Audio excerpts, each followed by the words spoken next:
സംബന്ധിച്ച് ഈ സ്കൂളിന് കുട്ടികൾക്ക് കൂടുതൽ അവരുടെ വിദ്യാഭ്യാസ ജീവിതം സന്തോഷകരമാക്കി മാറ്റുന്നതിന് പേര് കേട്ടാൽ തന്നെ അറിയാം വർണ്ണകൂടാരമാണ്.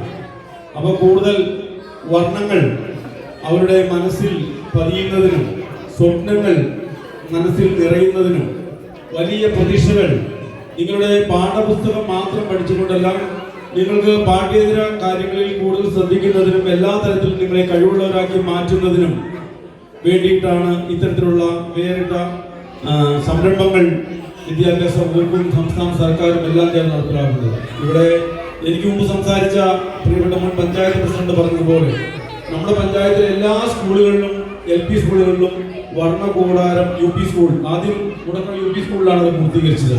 അതിനുശേഷം ഇതോടെ എല്ലാ സ്കൂളുകളിലും വർണ്ണകൂടാരമുണ്ട്. വളരെ കാണാൻ കുട്ടികളെ സംബന്ധിച്ച് അവർക്ക് അവിടെ കളിച്ചുല്ലസിക്കുന്നതിനുമൊക്കെ കൂടുതൽ സൗകര്യങ്ങൾ ഉണ്ടാകും. പുതിയ ഒരു ലോകത്തിലേക്കും പുതിയ ഒരു സംവിധാനത്തിലേക്കും നമ്മുടെ വിദ്യാഭ്യാസം മാറിക്കൊണ്ടിരിക്കുകയാണ്. മാറിയില്ലെങ്കിൽ ഉടൻ തന്നെ മാറണം. നമുക്ക് പഴയ കാര്യങ്ങളുമായി പഴയ പാഠ്യപദ്ധതികളുമായും ഒക്കെ മുന്നോട്ട് പോയത് കൊണ്ട് കാലത്തിനൊത്ത മാറ്റം നമുക്ക് ഉണ്ടാകണം. അത് ഉണ്ടാക്കിയെടുക്കുന്നതിന് വേണ്ടി വിദ്യാഭ്യാസ വകുപ്പൊക്കെ നടത്തുന്ന പ്രവർത്തനങ്ങളിൽ രക്ഷിതാക്കൾ കൂടി അതിൽ പങ്കുചേർന്ന് പോയാലേ നമുക്ക് സാധിക്കും. ഡിജിറ്റൽ യുഗം വന്നിരിക്കുകയാണ്. ആ ഡിജിറ്റൽ യുഗത്തോടൊപ്പം ചേർന്നുകൊണ്ട് പുതിയ നേട്ടങ്ങൾ നേടിയെടുക്കാൻ മറ്റു കുട്ടികൾക്കൊപ്പം നമ്മുടെ വിദ്യാർത്ഥികളെ, നമ്മുടെ മക്കളെ വളർത്തിയെടുക്കുന്നതിനും അവർക്ക് വലിയ ലക്ഷ്യബോധമുള്ള ഒരു തലമുറയായി നമ്മുടെ തലമുറയെ മാറ്റുന്നതിനും ഭാവി തലമുറയെ മാറ്റുന്നതിനും ഇത്തരത്തിലുള്ള സംരംഭങ്ങൾ സാധിക്കട്ടെ. നമ്മുടെ പഞ്ചായത്തിന് തന്നെ ഏറ്റവും പഴക്കമുള്ള 100-ൽ പരം വർഷങ്ങളുടെ പഴക്കമുള്ള ഒരു വിദ്യാഭ്യാസ സ്ഥാപനമാണ് ഈ തുരുത്തി LP സ്കൂൾ. അപ്പോൾ ഈ സ്കൂള് നമുക്കറിയാം വളരെയധികം മഹാരഥന്മാർ, വലിയ വലിയ ആളുകളൊക്കെ പഠിച്ചു പോയ ഒരു വിദ്യാഭ്യാസ സ്ഥാപനമാണ്. അത് നമുക്ക് അതിൻ്റെ അന്തസ്സും അതിൻ്റെ ആഭിജാത്യവും അതിൻ്റെതായ ഒരു തനിമയും എല്ലാം നിലനിർത്തേണ്ടതുണ്ട്. പഞ്ചായത്തും ജനപ്രതിനിധികളും വാർഡ് മെമ്പർമാരും എല്ലാം ഇതിന് കൂടുതൽ ശ്രദ്ധ നൽകുന്നുണ്ട്. അതിനൊത്ത് നമുക്ക് മുൻ ജനപ്രതിനിധികൾ, മുൻ MLA, മറ്റുള്ള പഞ്ചായത്ത് പ്രസിഡന്റാണെങ്കിലും വാർഡ് മെമ്പർമാരാണെങ്കിലും ഇതിനുവേണ്ടി ശ്രമിക്കുമ്പോൾ നമ്മുടെ നാടൊന്നാകെ നമ്മുടെ മക്കൾക്ക് വേണ്ടി അവരുടെ ഉന്നമനത്തിന് വേണ്ടി ഒരുമിച്ച് മുന്നോട്ട് നീങ്ങാം. ആ നീങ്ങുന്ന കൂടെ മുടക്കം സർവീസ് സഹകരണ ബാങ്കും നിങ്ങളുടെ കൂടെ ഉണ്ടായിരിക്കും എന്ന് മാത്രം ഓർമ്മിപ്പിച്ചുകൊണ്ട് ഇതിന് അവസരം തന്നതിനും ഇവിടെ ഒട്ടനവധി ഇവിടെ പഞ്ചായത്തിന്റെ ഞാനത് എടുത്ത് പറയാതിരുന്നതാണ്. ഇവിടെ എന്തെങ്കിലും തരത്തിലുള്ള കാര്യങ്ങൾ ബാങ്കിനോടൊക്കെ ആവശ്യപ്പെട്ടാൽ ഞങ്ങൾ സഹകരിക്കാൻ തയ്യാറാണ്. കുട്ടികൾക്ക് ഞങ്ങൾ എല്ലാ സ്കൂളുകളിലും ഉദ്ഘാടനം നടത്തി. ഇവിടെ ഉദ്ഘാടനം നടത്താതെ തന്നെ പത്രം കുട്ടികൾക്ക് വായിക്കുന്നതിന് വേണ്ടിയിട്ട് എല്ലാ വർഷവും കഴിഞ്ഞ വർഷമൊക്കെ ഇട്ടിട്ടുണ്ട്. ഈ വർഷവും അത് ചെയ്യുന്നുണ്ട്. ഇനിയും കൂടുതൽ ഏതെങ്കിലും ചെറിയ തരത്തിലുള്ള ചെറിയ ചെറിയ കാര്യങ്ങൾ പറഞ്ഞാൽ ബാങ്ക് ശ്രീ PP അവറാച്ചൻ ഉൾപ്പെട്ട സമിതിയാണ്. അദ്ദേഹത്തിന്റെ ശ്രദ്ധയിലോ ഞങ്ങളുടെ ശ്രദ്ധയിലോ ഒക്കെ പെടുത്തിയാൽ ഞങ്ങൾ അതുമായി സഹകരിച്ച് എല്ലാ കാര്യങ്ങളും നിങ്ങളോടൊപ്പം ഉണ്ടാകും എന്ന് മാത്രം പറഞ്ഞുകൊണ്ട് ഞാൻ എൻ്റെ വാക്കുകൾ അവസാനിപ്പിക്കുന്നു.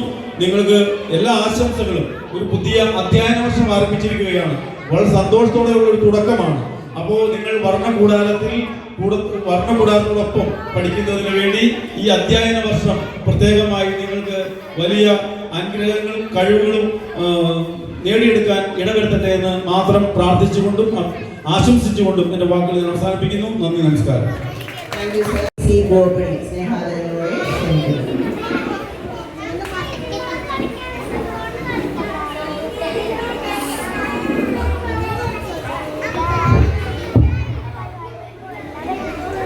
ഇന്നത്തെ ഏറ്റവും മനോഹരമായ ഈ ഉദ്ഘാടന യോഗത്തിൻ്റെ ഏറ്റവും ബഹുമാന്യയായ നമ്മുടെ അധ്യക്ഷ, മുടക്കുഴ ഗ്രാമപഞ്ചായത്ത് പ്രസിഡന്റും ഈ വാർഡ് മെമ്പറും കൂടിയായ ഷൈനി വർഗീസ് മാഡം, നമ്മുടെ ഈ വർണ്ണകൂടാരം ഉദ്ഘാടനം ചെയ്ത് സംസാരിച്ച് വളരെയധികം തിരക്കുകൾക്കിടയിൽ ഇവിടെ വന്ന് ഈ പ്രോഗ്രാമിൽ പങ്കെടുത്ത് ഉദ്ഘാടനം നടത്തിയ നമ്മുടെ ഏറ്റവും ബഹുമാന്യനായ പ്രിയങ്കരനായ MLA ശ്രീ മനോജ് മൂക്കാടൻ സാർ, ഇന്നത്തെ നമ്മുടെ വിശിഷ്ടാതിഥിയായി ഇവിടെ എത്തിച്ചേർന്ന ശ്രീ എൽദോസ് കുന്നപ്പള്ളി സാർ,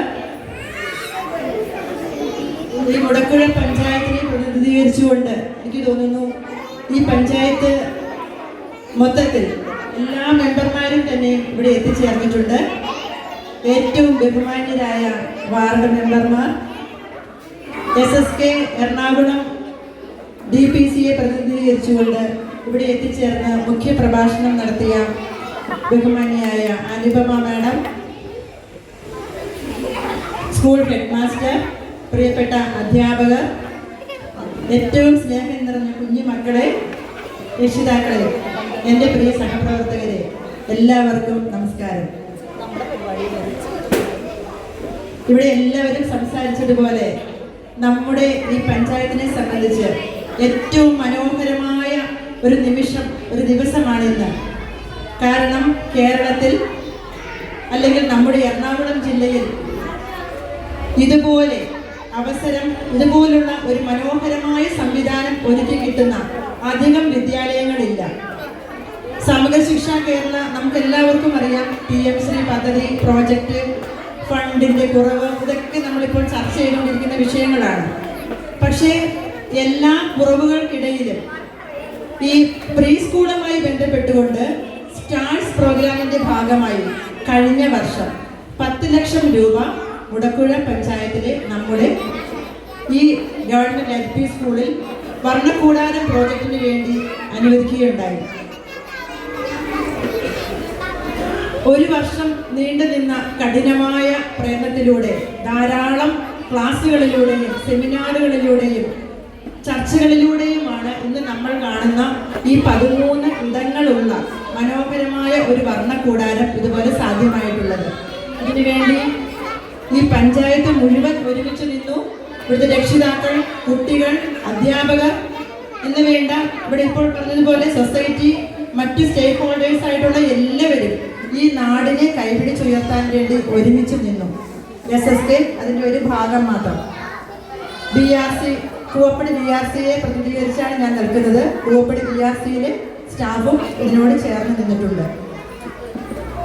എനിക്ക് മുൻപേ സംസാരിച്ചപ്പോൾ പറഞ്ഞതുപോലെ ഞങ്ങളുടെ ഒന്നും കാലത്ത് ഒരു പ്രീ സ്കൂൾ, ഒരു നഴ്സറി എന്ന് പറയുന്നത് അതിൻ്റെ ഒരു ആശയം ഇതുപോലെയേ അല്ലായിരുന്നു. കുട്ടികളെ വിടുന്നത് അക്ഷരം പഠിക്കുക, 1 മുതൽ 100 വരെ പഠിക്കണം, അക്ഷരങ്ങൾ മുഴുവൻ പഠിക്കണം, അങ്ങനെ പഠിക്കുക എന്ന ഒരു ലക്ഷ്യത്തോടെ മാത്രമാണ് നമ്മൾ കുട്ടികളെ സ്കൂളിലേക്ക് വിട്ടിരുന്നത്.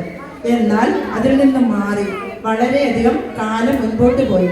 വളരെ ശാസ്ത്രീയവും മനഃശാസ്ത്രപരവുമായിട്ടാണ് ഇന്ന് നമ്മൾ കുഞ്ഞുങ്ങളെ വളർത്തുന്നത്. നമ്മുടെ വീടുകളിലും നമുക്കറിയാം, രക്ഷിതാക്കൾ ആരും ഒരു സ്കൂളിൽ ഇത്ര പെർസെൻറ്റേജ് മാർക്കുണ്ട് എന്നതുകൊണ്ട് മാത്രം അഡ്മിഷൻ എടുക്കാൻ പോകാറില്ല.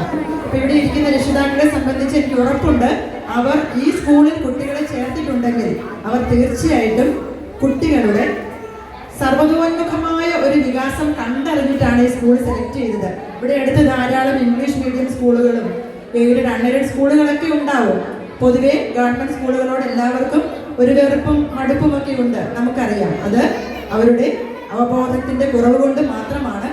ഇപ്പോൾ നമ്മൾ ഈ പ്രീ സ്കൂൾ തയ്യാറാക്കിയിട്ടുള്ളത് പോലും ഒരു വിശാലമായ കാഴ്ചപ്പാടും വർഷങ്ങൾ നീണ്ടുനിന്ന ചർച്ചകളുടെയും ഭാഗമായിട്ടാണ്.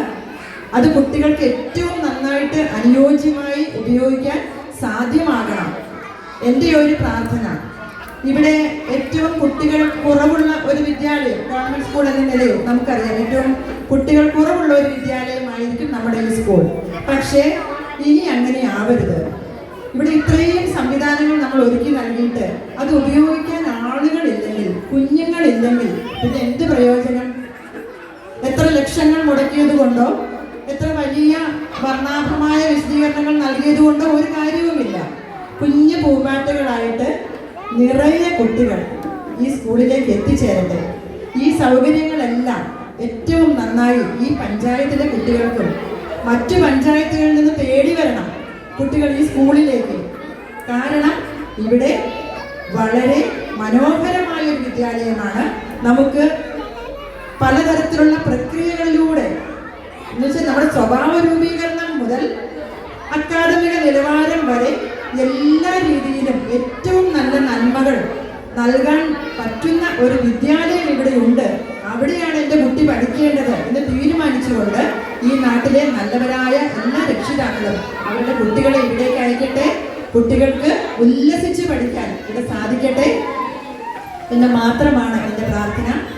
എല്ലാവിധ ആശംസകളും ഈ സ്കൂളിനും കുട്ടികൾക്കും അവരുടെ ഭാവിയിൽ അവർക്ക് വളരെ ഉന്നത നിലയിൽ എത്തിച്ചേരാൻ സാധിക്കട്ടെ, നല്ല വ്യക്തികളായി മാറാൻ സാധിക്കട്ടെ എന്ന് ആശംസിച്ചുകൊണ്ട് എൻ്റെ വാക്കുകൾ ഉപസംഹരിക്കുന്നു.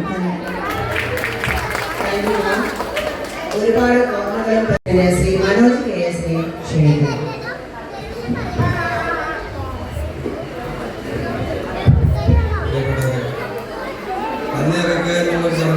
എനിക്ക് വേണ്ടി മാറ്റി വെച്ചിരിക്കുന്നത് എന്തായാലും ഈ വർണ്ണക്കൂടാരത്തിന് വേണ്ടി നമ്മളോട് സഹകരിച്ച എല്ലാവരോടും നന്ദി അറിയിക്കാനുള്ളതാണ് എന്നിൽ അർപ്പിച്ചിരിക്കുന്ന കർത്തവ്യം. ആദ്യമായിട്ട് എനിക്ക് വർണ്ണക്കൂടാരത്തെ കുറിച്ച് നിങ്ങളോട് 2 വാക്ക് സംസാരിക്കണമെന്നുണ്ട്. വർണ്ണക്കൂടാരം ഇവിടെ അറേഞ്ച് ചെയ്തിരിക്കുന്ന രീതിയിൽ നിങ്ങൾ വന്ന് കണ്ടപ്പോൾ കുറച്ച് സാധനങ്ങൾ അവിടെ അടക്കി വെച്ചേക്കുന്നു, കുറെ സാധനങ്ങൾ അവിടെ ഇവിടെയൊക്കെ മാറിയിരിക്കുന്നു. ഇത് എങ്ങനെയാണ് ചെയ്തിരിക്കുന്നത് എന്നതിനെ കുറിച്ച് നിങ്ങൾക്ക് വലിയ ബോധ്യമുണ്ടോ? മാതാപിതാക്കൾക്ക് ഈ വർണ്ണക്കൂടാരം എങ്ങനെ ചെയ്തേക്കുന്നത് എന്നുള്ളതിനെ കുറിച്ച് ആർക്കും അറിയോ? ആരൊന്നും പറയുന്നില്ലല്ലോ. എന്തിനു വേണ്ടി വർണ്ണക്കൂടാരം ചെയ്തേക്കുന്നത് എന്നുള്ളത് നിങ്ങൾക്കറിയോ? ആരെങ്കിലും ഒരു മറുപടി പറയാം. എന്നാ ഞാൻ തന്നെ പറയാം. ഇത് 13 ഇടങ്ങളിലായിട്ടാണ് നമ്മൾ അറേഞ്ച് ചെയ്തിരിക്കുന്നത്. വരയിടം, നിർമ്മാണ ഇടം, ശാസ്ത്ര ഇടം, ഗണിത ഇടം എന്ന് പറഞ്ഞ് 13 ഇടങ്ങൾ. അവിടെ ആ 13 ഇടങ്ങൾ കൊണ്ട് 87 ശേഷികൾ, കുട്ടികൾക്കുള്ള ശേഷികളുണ്ട്. വരയ്ക്കാൻ ശേഷിയുണ്ട്, ചിന്തിക്കാനുള്ള ശേഷിയുണ്ട്, അങ്ങനെ പല പല ശേഷികളുണ്ട്. ഈ 83 ശേഷികൾ വർദ്ധിപ്പിക്കുക എന്നുള്ള ഉദ്ദേശം കൊണ്ട് മാത്രമാണ് ഈ വർണ്ണക്കൂടാരം കൊണ്ടുവന്നിരിക്കുന്നത്. സാധാരണ കുട്ടികൾ വന്നു കഴിഞ്ഞുള്ള ഒരു ടീച്ചർമാരെന്തെങ്കിലും പറഞ്ഞു കൊടുക്കും, കിടന്നുറങ്ങും, കുറച്ച് നേരം, പിന്നെ കുറച്ച് ഭക്ഷണം കഴിക്കും, പോകും. അങ്ങനെയായിരുന്നു കുട്ടികൾ. ഇപ്പൊ ഇവിടെ വന്നു കഴിഞ്ഞാൽ രാവിലെ വന്നാൽ വൈകുന്നേരം വരെ പിള്ളേർക്ക് ചെയ്യാനുള്ള പ്രവർത്തികൾക്ക് വേണ്ടിയിട്ടുള്ള എല്ലാ സൗകര്യവും നമ്മൾ ഈ സ്കൂളിൽ ഒരുക്കി വെച്ചിട്ടുണ്ട്. അപ്പൊ അതാണ് നമ്മൾ ഈ വർണ്ണക്കൂടാരം കൊണ്ട് ഉദ്ദേശിക്കുന്നത്. എന്താണ്? 13 ഇടങ്ങളിൽ നിന്ന് 87 ശേഷികൾ കുട്ടികളെ വർദ്ധിപ്പിച്ചെടുക്കുക എന്നുള്ളതാണ് ഇതുകൊണ്ട് ഉദ്ദേശിക്കുന്നത്. എന്തായാലും ഞാൻ എന്റെ കർത്തവ്യത്തിലേക്ക് കടക്കുകയാണ്. നന്ദി പറയുക എന്നുള്ളതാണ് എന്റെ കർത്തവ്യം. ആദ്യമായിട്ട് ഞാൻ നന്ദി പറയുന്നത് സാധാരണയിൽ നിന്ന് വ്യത്യസ്തമായിട്ടൊരു നന്ദിയാണിത്. ഈ വർണ്ണക്കൂടാരം ഇവിടെ കൊണ്ടുവരാൻ വേണ്ടിയിട്ട് ആദ്യം ഇതിന് മുമ്പുണ്ടായിരുന്ന HM അജിത ടീച്ചർ, പിന്നെ അതുകൂടാണ്ട് ആ സമയത്ത് ഉണ്ടായിരുന്ന പ്രസിഡന്റ് അവറാച്ചൻ ചേട്ടൻ, MLA കുന്നപ്പള്ളി എന്നിവരൊക്കെ കൂടിയുള്ള ചർച്ചയിലൂടെയാണ് ഇതിവിടെ കൊണ്ടുവരാം. പിന്നെ BRC അംഗങ്ങളൊക്കെ ഉണ്ടായിരുന്നു. ഇതിവിടെ കൊണ്ടുവരാൻ എന്ന് ഉദ്ദേശിച്ചത്. അങ്ങനെ ഒരു പ്ലാൻ നമ്മൾ ചെയ്ത്, അപ്പൊ അതിന് ആദ്യം മുൻകൈ എടുത്തത് നമ്മുടെ അജിത ടീച്ചറാണ്. ഇതിനു മുമ്പുണ്ടായിരുന്ന HM അജിത ടീച്ചർക്ക് ഞാൻ വളരെയധികം ഒരു നന്ദി രേഖപ്പെടുത്തുകയാണ്. അതിനുശേഷം ഇവിടെ അധ്യക്ഷയായിരിക്കുന്ന നമ്മുടെ ഷൈബി ചേച്ചിയെ കുറിച്ച് കൂടുതലൊന്നും ഞാൻ പറയണ്ട. ഇതിനു മുമ്പ് പഞ്ചായത്ത് പ്രസിഡന്റായിട്ട് ഇവിടെ ഇരുന്നതാണ്. അതുകൂടാണ്ട് നമ്മുടെ സ്കൂളിന് വേണ്ടിയിട്ടുള്ള എന്ത് കാര്യങ്ങൾക്ക് വിളിച്ചാലും ഷൈബി ചേച്ചി ഓടി വരും. എല്ലാവർക്കും പരിചയമാണ് ഷൈബി ചേച്ചിയെ. ഞാൻ വേദിയിലേക്ക് ഷൈബി ചേച്ചിക്ക് നന്ദി അറിയിപ്പിച്ചോളൂ. അടുത്തതായിട്ട് നമ്മുടെ ഉദ്ഘാടകനായിട്ടിരുന്ന മനോജ് മുതലാണ്. അദ്ദേഹം ഇവിടെ ഇല്ല. അദ്ദേഹം വന്നതിൽ ഉദ്ഘാടനം ചെയ്ത് ഭംഗിയായിട്ട് നിറവേറ്റിപ്പോയി. അദ്ദേഹത്തിന്റെ സമയത്തിന്റെ കുറച്ച് കുറവുണ്ടായിരുന്നു. നല്ലൊരു പ്രസംഗമൊക്കെ ഞങ്ങൾ പ്രതീക്ഷിച്ചതാണ്. അത് ഇവിടെ പലരും പറഞ്ഞു അദ്ദേഹം ഒരു 10 മിനിറ്റ് പോലും സംസാരിക്കാതെ പോയതിൽ പലർക്കും സങ്കടമുണ്ട്.